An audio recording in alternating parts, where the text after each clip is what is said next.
hari lagi ke? Tak apalah.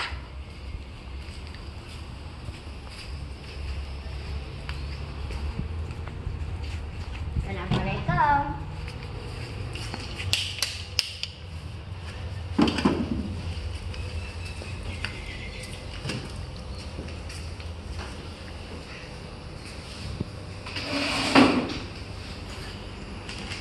Hari ni ada MT dah.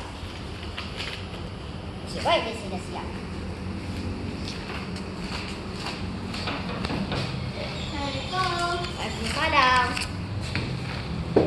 Syaratul, awak siap tak lagi kerja sekolah MT? Dah.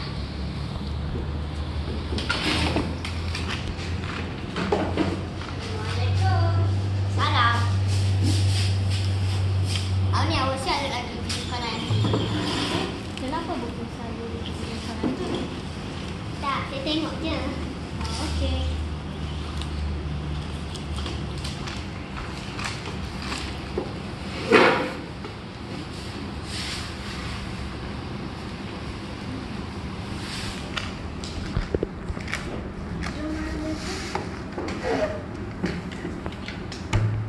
Kenapa awak ni?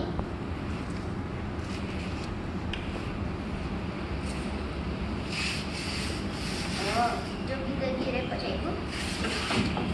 Korang pergi mana? Nak pergi rekod cikgu sebab awak dah siap kerja sekolah. Janganlah, nanti saya kena marah. Mana boleh macam tu? Sebab awak tak siap. Apa kata saya bagi awak duit RM1 seorang? Terima kasih Syaratul. Sama. Tapi janji tau, jangan buka mulut tau. Ya nak janji, saya akan tutup mulut. Itu adalah rasuah. Kita jangan amalkan. Syaratul.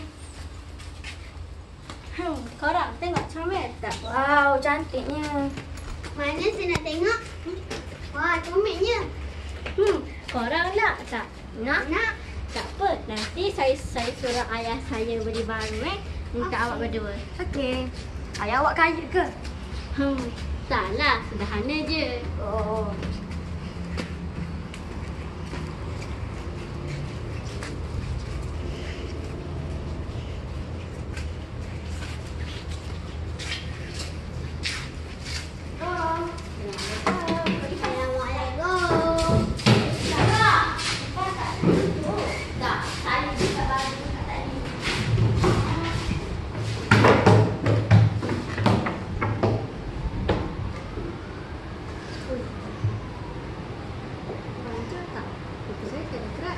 Saya dah keras juga.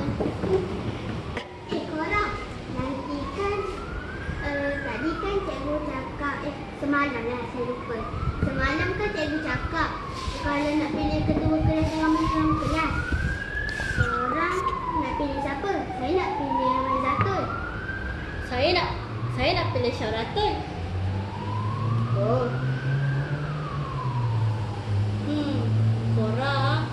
Korang undilah saya.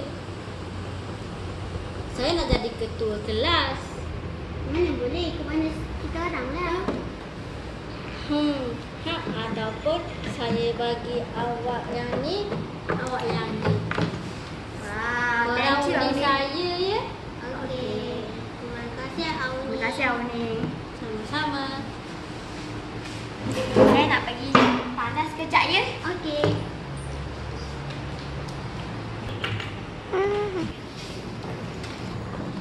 Stop!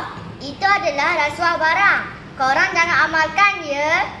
Kesalahan datang ialah penjara yang melebihi 2 tahun dan denda tidak melebihi dari 5 kali ganda nilai suapan atau denda RM10,000.